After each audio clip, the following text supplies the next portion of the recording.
Sir నమస్కారం sir, మీ పేరు? రామకృష్ణారావు గౌడ్ అండి.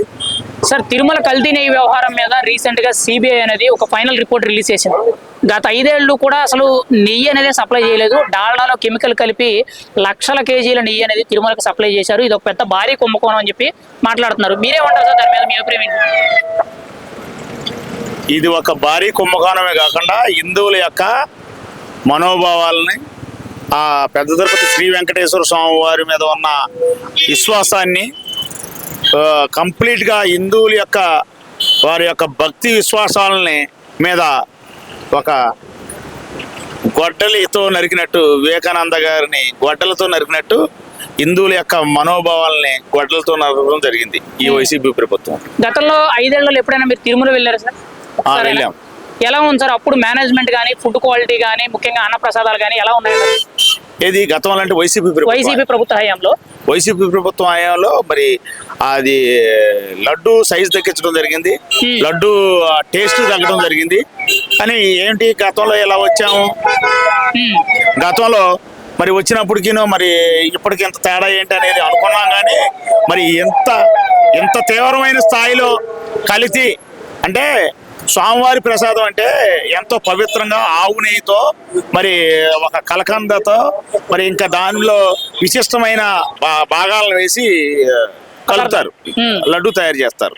ఆ లడ్డు ఇంట్లో పెట్టుకుంటేనే గోంగోమలకు వస్తుంది, స్వామివారి ఇంట్లో ఉన్నట్టే ఉంటుంది. మరి అటువంటి పరిస్థితుల్లో ఇటువంటి కొంచెం ఇబ్బందికరమైన ఆ పామాయిల్ పోసి, పామాయిల్ తక్కువ ధర, అన్ని ధరల్లో కూడా పామాయిల్ తక్కువ ధర, ఆ తక్కువ ధర చేసి నెయ్యి డబ్బులు మొత్తం అంత నెయ్యి అంత కాస్ట్ మరి వైసీపీ ప్రభుత్వం తీసుకుందంటే, ఇప్పుడు సొంతంగా లిక్కర్ వ్యాపారం చేసి కానీ బిల్లులు లేకుండా లిక్కర్ అమ్ముకుని డబ్బులు సంపాదించుకున్నట్టే ఈ నెయ్యి వ్యాపారం, తిరుమల స్వామివారి లడ్డు వ్యాపారం కూడా చేసిందని మేము అనుకుంటున్నాం. కానీ ఈ మధ్యకాలంలో కూటమి ప్రభుత్వం వచ్చిన తిరుమలకి ఎప్పుడైనా వెళ్ళారు సార్? ఈ 18 నెలల్లో ఒకసారైనా? ఒక్క తిరుమలకే కాదు, అనేక పుణ్యక్షేత్రాలు తిరుగుతున్నాం. అక్కడ మేనేజ్మెంటు, అక్కడ పద్ధతి, మళ్ళీ తర్వాత వెంటనే మెసేజ్లు పంపించడం. మనం ఏదన్నా ఒక దర్శనం తీసుకుంటే ఆ దర్శనానికి సంబంధించి మళ్ళీ మనం మెసేజ్ రావటం, మీరు దేవస్థానానికి వెళ్ళారు, ఆ దేవస్థానంలో మీకు వసతులు ఎలా ఉన్నాయి, అక్కడ కార్యనిర్వాహక సిబ్బంది ఎలా వ్యవహరించారు, ఎప్పటికప్పుడు ఫీడ్బ్యాక్ తీసుకుంటున్నారు. అక్కడ ఏదైనా తేడా జరిగిందని చెప్తే వెంటనే దానికి అమెండ్మెంట్ ఉంటుంది. ఇది చంద్రబాబు నాయుడు గారి పరిపాలనా దక్షతకి ఒక నిలువుటత్వం. అలా కాకుండా మరి అప్పుడు చంద్రబాబు నాయుడు గారు ఉన్నప్పుడు హుదూద్ తుఫాను వచ్చినప్పుడు ఏ రకంగా ఉన్నారు, మళ్ళీ తర్వాత వైసీపీ గవర్నమెంట్లో తుఫాన్లు వస్తే ప్రభుత్వం ఏ రకంగా స్పందించింది, మళ్ళా మొన్న ఆ తుఫానికి కూడా తుఫానికి కూడా మరి చంద్రబాబు నాయుడు గారు ఏ విధంగా ముందుగానే అందరినీ సిబ్బందిని, అన్ని డిపార్ట్మెంట్ల యొక్క సిబ్బందిని మరి ఆయన సంఘటితం చేసి, అప్రమత్తం చేసి ప్రజలకు ఎటువంటి భారీ నష్టం లేకుండా చేయడం జరిగింది. అది పరిపాలనా దక్షత అండి. మాజీ మంత్రి అంబటి రాంబాబు గారు రీసెంట్ గా తిరుమలకు వెళ్ళి అన్నప్రసాదాలు స్వీకరించిన తర్వాత స్వయంగా ఆయన ఇంటికి వచ్చి ఒక వీడియో చేసి, నేను తిరుమలకు వెళ్ళాను, అన్నదాన కార్యక్రమంలో నేను పాల్గొన్నాను, చాలా బాగుంది, గతం కంటే మెరుగ్గా ఉందని చెప్పి ఆయన చెప్పారు. మరి ఇప్పుడు నీ కల్తీ విషయం జరిగిందని చెప్పి సిబిఐ రిపోర్ట్ బయటపెట్టింది. అంటే గతంలో బాగోలేదని అర్థమనంటారా? ఇప్పుడు ఏ నాయకుడైనా సరే ఉన్నది ఉన్నట్టు చెప్పకపోతే ప్రజల నుంచి తిట్లు వస్తాయి. అక్కడ కాకి నల్లగా ఉంటుంది, తెల్లగా ఉందంటే ఎవరు ఒప్పుకునే పరిస్థితులు లేరు.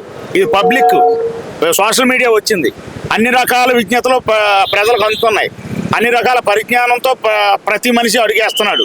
తన పిల్లల విషయంలో కానీ, సామాజిక అభివృద్ధి విషయంలో కానీ, ప్రజలకు సర్వీస్ విషయంలో కానీ మనం ఎలా బతకాలనేది ఇది గత అనాగరికత నుంచి నాగరికత వైపు నడుస్తుంది ఈ రోజున. మరి ఇటువంటి పరిస్థితుల్లో ఆయన ఉన్నట్టు చెప్పలేదు అనుకో, ప్రజలు అంటే మీ మాట్లాడిన ఇటువంటి దొంగ మాట్లాడని వస్తారు. అంటే మనం చెప్పినా నమ్మరు, అబద్ధం చెప్పినా నమ్మరు కనుక మనం నిజం ఒప్పుకు తీరాలనేది అంబటి రాంబాబు గారు చెప్పిన తీరు అది. అదే ఇప్పుడు ముఖ్యంగా చూసుకుంటే గతంలో కల్తీ నెయ్యి వ్యవహారం మీద ముఖ్యమంత్రి కానీ, ఉప ముఖ్యమంత్రి కానీ వీళ్ళిద్దరూ కూడా గతంలో తిరుమలలో అవకతవకలు జరిగాయి, కల్తీలో నెయ్యి కల్తీ జరిగింది అని చెప్పి మాట్లాడారు. కానీ అప్పుడు వైసీపీ నాయకులందరూ కూడా వీళ్ళిద్దరూ బురద రాజకీయం చేస్తున్నారు, కావాలని ఆరోపణలు చేస్తున్నారన్నారు. మరి ఈ రోజు స్వయంగా సిబిఐ చెప్పింది కదా, మీరేమంటారు? ఇప్పుడు రాష్ట్ర ప్రభుత్వం కాదు, రాష్ట్ర ప్రభుత్వం యొక్క కనుసన్నల్లో ఉన్న డిపార్ట్మెంట్ కాదు సిబిఐ అనేది, ఒక సెంట్రల్ గవర్నమెంట్ నుంచి వచ్చింది. అది ఎవరికి చుట్టం కాదు, ఎవరిని శత్రువుగా చూడదు, ఎవరిని మిత్రువుగా చూడదు, ఉన్నట్టు చెప్పడం సిబిఐ వారి ఇది. మరి వాళ్ళు చెప్పారు ఒప్పుకు తీరాలి, ఎవరేమంటారు ఒప్పుకు తీరాలి, దానికి సంబంధించిన వాళ్ళని శిక్షించాలి ప్రభుత్వం.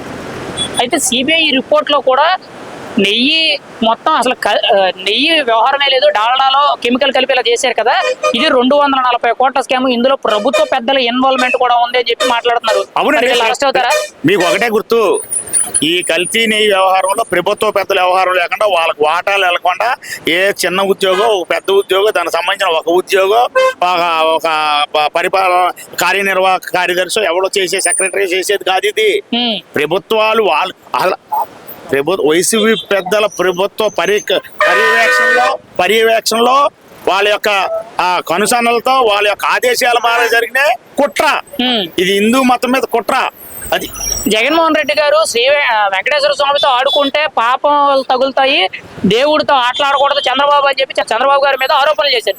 మరి ఇప్పుడు ఆయన గతంలో చేసిన తప్పుదాలన్నీ కూడా ఇప్పుడు నిజాలు బయటకు వస్తున్నాయి కదా, అలాగే ఉంటారు. మరి పాపాలు తగిలేక 11కి వచ్చింది, పాపాలు తగిలేగా ఆయన అన్నారుగా. ఇప్పుడు నిజమే మాట్లాడదాం, పాపాలు తగిలితే అన్నారు, తప్పు మాట్లాడితే తగిలితే అన్నారు. మరి తగిలింది కాదు ఆయనకి. రేపో మాపో కూడా కేసులన్నీ నిర్ధారణ అయితే మరి జగన్మోహన్ రెడ్డి గారు ఆయన స్థానం మీద ఆయనకి వెళ్ళాలి కదా, వెళ్తారు కదా అక్కడికి. గతంలో కూడా తాడేపల్లి ప్యాలెస్ లో స్వామివారి వెంకటేశ్వర స్వామి సెట్టు వేయించుకొని పూజా కార్యక్రమాలు చేశారు, స్వామివారి దగ్గరికి వెళ్ళి చేయకుండా మానేజ్ అని చెప్పి కొన్ని ఆరోపణలు వినిపించాయి, వినే ఉంటారు మీరు. అంటే దేవుడిని ఇంటికి తీసుకురావడం అనేది ఎంతవరకు కరెక్ట్ అంటారు? మనం దేవుడి దగ్గరికి వెళ్ళడం అనేది. ఏమండి, మాజీ ముఖ్యమంత్రి వైఎస్ జగన్మోహన్ రెడ్డి గారు చెప్పులు వేసుకుని పాదరక్షలు ఎడవకుండా దేవుడి దర్శనం చేసుకుంటారు. ప్రసాదం ఇస్తే కిందకి నీళ్ళలాగా జారీ చేస్తారు. దేవుని కూడా ఇక్కడ తెప్పించుకుంటారు. అది ఏంటంటే దేవుడు అనే రూపం, దేవుడు అనే నమ్మకం వెంటనే చెంప మీద పెట్టి కొట్టదు మనిషిలాగా తిరిగి. అది కాలక్రమేణా ఆయన అంటే దేవుడి మీద చెలగాడం ఆడితే అన్ని చూపిస్తుంది. దేవుడి దగ్గరికి మనం వెళ్తే దేవుడు తప్ప మన ఇంటికి వస్తే దేవుడు అవడం. అది మరి విజ్ఞత గల ఆయా అధికారులు కానీ ఆయా ప్రజాపాలనలో ఉన్న నాయకులు కానీ వీళ్ళందరూ గమనించి వ్యవహారం చేయాలి. మనం ఎవరైనా సరే కళ్ళు ఎత్తుకొస్తే జరిగేది ఇదే. ఒక మాటలో తిరుమల కల్తీ నెయ్యి వ్యవహారంలో అసలు గత 5 ఏళ్ళు తప్పులు జరిగినాయి అంటారా? తిరుమలను బస్టు పట్టించారన్నా మీ అభిప్రాయం ఏంటి? ఒక మాటలో తిరుమలని గత 5 ఏళ్ళు బస్టు పట్టించారని చెప్పి ఆరోపణలు వినపడతాయి కదా, మీ అభిప్రాయం ఏంటి? అసలు నెయ్యి కల్తీ జరిగిందంటారా? ఇప్పుడు నెయ్యి సిబిఐ డిపార్ట్మెంటే చెప్తే నెయ్యి జరిగించాలి నేనేమన్నాండి? నాకేమన్నా తెలుసా అందులో? నేనేమన్నా పరిశోధకున్నా? నాకేమన్నా నాలెడ్జ్ ఉందా? ఏదైనా ప్రభుత్వం చెప్పుకుంటే ప్రభుత్వం అధికారులు చెప్తే నమ్మే పరిస్థితులే కదా. మరి సిబిఐ డిపార్ట్మెంటే చెప్పింది కదా. వాడిదా లేదు, జరగలేదని ఛాలెంజ్ చేయమనండి, జరగలేదని నిరూపించమనండి వైసీపీ పెద్దల్ని. మరి జరిగింది తప్పు ఒప్పుకోమనండి. శిక్ష ఎవరైతే బాధ్యులో ప్రభుత్వం తప్పనిసరిగా చర్యలు తీసుకుంటుంది. నమస్తే మేడం, మీ పేరు? మేడం, తిరుమల కల్తీ నెయ్యి వ్యవహారం అనేది మీరు వినే ఉంటారు. ఇప్పుడు దానికి సంబంధించి కేంద్ర ప్రభుత్వ సిబిఐ సంస్థ ప్రత్యేకించి దాని మీద కొన్ని నిజాలు బయట పెట్టింది. అసలు గత 5 ఏళ్ళు కూడా అసలు నెయ్యే వాడలేదు, డాల్డాలో కెమికల్ కలిపి సప్లై చేశారు, దాన్నే నెయ్యి అనేటట్టు అందరినీ నమ్మించారని చెప్పి కొన్ని నిజాలు బయట పెట్టింది. మీరేమంటారు? గత 5 ఏళ్ళలో తిరుమలలో నెయ్యి కల్తీ జరిగింది అనుకుంటారా? నెయ్యి కల్తీ అది నిజాలు మాకు తెలియదు, కానీ ప్రసాదం అంటే మామూలుగా లడ్డు అంటే పవిత్రంగా తీసుకొని వచ్చేస్తాం అంతే. అంటే సెంట్రల్ సిబిఐ కమిటీయే బయట పెట్టిందని అంటే ఇంకెంతకన్నా నిజాలు అనేవి బయటికి రావు. దేశంలోనే అతిపెద్ద సంస్థ, మరి అటువంటి సంస్థ నుంచి ఇటువంటి నిజాలు బయటకు వచ్చినప్పుడు ఇంకా అబద్ధం ఆడటానికి ఏమైనా ఉందని అంటే? అవును, అబద్ధం అయితే లేదు, కానీ అది దేవుడి పట్ల అది చేస్తే అది తప్పు. గత 5 ఏళ్ళు కూడా హిందువుల మనోభావాలు దెబ్బతినే విధంగా తిరుమలను భ్రష్టు పట్టించారని ఆరోపణలు వినబడుతున్నాయి. మీరేమంటారు దాని గురించి? తిరుమలలో జరిగినాయనేసి వస్తా ఉన్నాయి వార్తలు, కానీ దేవుడి గురించి అలా చేయకూడదని నా అభిప్రాయం. మీరు గతంలో 5 ఏళ్లలో ఎప్పుడైనా విజిట్ చేశారా? మేము వెళ్తా ఉంటాం. ఎలా అనిపించింది అప్పుడు? మేనేజ్మెంట్ కానీ అన్నప్రసాదాలు కానీ ఎలా ఉన్నాయంటారు? అంటే వెళ్తే మనం ఎప్పుడు హరీలో ఉంటాము, ఎప్పుడు దర్శనం అయిపోతుందా వస్తుందని బాగానే ఉంది అప్పుడు కూడా. కానీ ఇప్పుడు ఎలా ఉందంటారు? ముఖ్యంగా ఈ 18 ఇంకా క్వాలిటీ అండ్ క్వాంటిటీ ఇప్పుడు బాగుంది. మెయింటెనెన్స్, డిసిప్లైన్, తొక్కిసలాట్ లేకుండా బాగుంది. ఓకే, అంటే తిరుమలలో గతంలో చాలా ఇబ్బందులకరమైన పరిస్థితులు ఉన్నాయి, అసలు నిజంగా దోపిడీలు జరిగాయి, హిందువుల మనోభావాలు దెబ్బతిన్నాయి అన్నట్టు మాట్లాడుతున్నారు. మీరు ఒక హిందూ మహిళగా మీరేం చెప్తారు? హిందూ మహిళగా నేను ఎప్పుడు వెంకటేశ్వర స్వామి భక్తురాలని, ఆయన గురించి ఎప్పుడు కూడా మనం ఏది కూడా మనసులో అనుకుంటే చెడుగా అది మళ్ళీ మనకి రిటర్నే వస్తుంది. కాబట్టి దేవుడి గురించి ఎప్పుడు కూడా చెడుగా ఆలోచించకూడదు. మరి ఇక్కడ అంత పవిత్రమైన ప్రసాదంలో నెయ్యి ఇలా కల్తీ చేశారంటే ఎలా అనిపిస్తుందండి? బాధగా అనిపిస్తుంది. లడ్డు పవిత్రం కదా అందరికి, కాబట్టి దాన్ని అలా చేసినందుకు బాధగా ఉంటుంది. మరి దీని మీద ఎటువంటి చర్యలు తీసుకుంటే మంచిదని మీ అభిప్రాయం? అంటే ఇప్పుడు జరిగిన విషయం అనేది ఇంకా గతంలో జరగకుండా మంచిగా దేవుడి కోసం పనిచేయాలని నా అభిప్రాయం.